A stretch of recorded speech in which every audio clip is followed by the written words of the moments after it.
কাজী জাফর আহমেদ ছিলেন মুক্তিযুদ্ধের সংগঠক, সাবেক প্রধানমন্ত্রী ও বিশিষ্ট রাজনীতিক।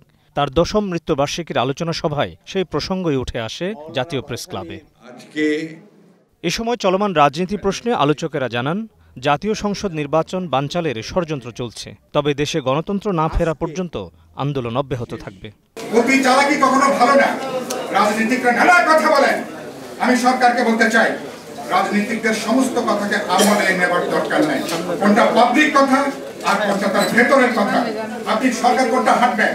নির্বাচনকে বানচাল করার জন্য আজকে একটা পায়তারা শুরু হয়েছে। গত 1 বছর আগে যে লড়াই করেছি, সেই লড়াই অব্যাহত রয়েছে, সেই সংগ্রাম জারি রয়েছে। এর থেকে আমরা পিছু হটব না।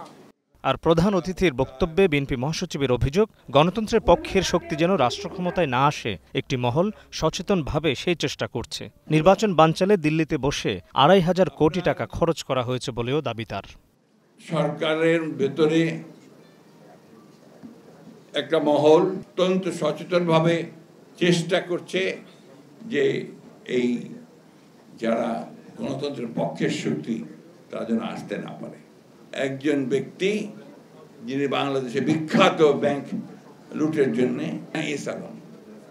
দিল্লিতে বসে তিনি ২৫০০ কোটি টাকা ইতিমধ্যে দিয়ে দিয়েছেন এবং পরিকল্পনা করেছেন যে কিভাবে ওই টাকাকে ব্যবহার করে তারা বাংলাদেশে নির্বাচন বন্ধ করবে এবং হাসিনাকে আবার দেশে ফিরিয়ে আনবে।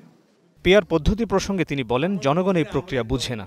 সরকারের দায়িত্ব দ্রুত জুলাই সনদের কাজ শেষ করে সবাইকে নির্বাচনমুখী করা।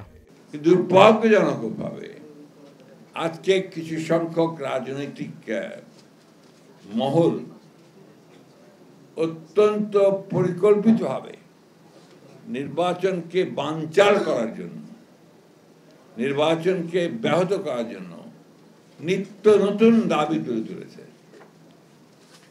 এমন এমন দাবি তুলছে যে আসলে বাংলাদেশের মানুষেরা পরিচিতই না। অতি দ্রুত এই সনদ সংস্কার এগুলো কাজগুলোর জটিলতা বৃদ্ধি না করে শেষ করে ফেলেন। অতি দ্রুত নির্বাচনের ব্যবস্থা যেটা ঘোষণা দিয়েছেন সেটার চূড়ান্ত ব্যবস্থা নিন। দেশ বাঁচাতে এগিয়ে আসতে বলে সবাইকে সজাগ ও সতর্ক থাকার আহ্বানও জানান বিএনপি মহাসচিব। আমাদের লক্ষ্য অর্জনের জন্য কাজ করতে হবে। আমরা যদি মনে করে থাকি যে আমরা জিতে গেছি, সবকিছু ঠিক হয়ে গেছে, তাহলে বিরাট ভুল হবে। Mohammad Hussain, star news, Dhaka.